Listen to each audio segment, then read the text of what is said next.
How to integrate Zoom with Slack. So to start, we'll have to open our browser and then search for zapier.com.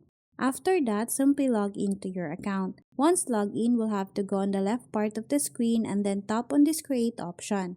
After that, tap on the Zaps option, and then in here, we'll have to go on this trigger option and then we'll have to search for Zoom. After that, we'll have to tap on this one, and then once we're done with that, we'll have to go on this action option, and then in here, we'll have to select Slack. Once we're done with that, we'll have to go on the right part of the screen and then we'll have to follow the instructions here. In here, we'll have to add action event, and then after that, you'll have to select here an event, and then once you're done with that, tap on continue. In here under configure, we'll have to add a name. After that, simply tap on continue, and then the last one, we'll have to tap on the test option. Once you're done with that, a publish option will appear here.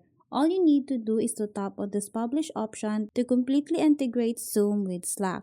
So that's how easy we can integrate Zoom with Slack. Thanks for watching, and if you find this video helpful, please don't forget to subscribe, hit the like button, and then the notification bell so you won't miss any of our future videos. See you on the next one.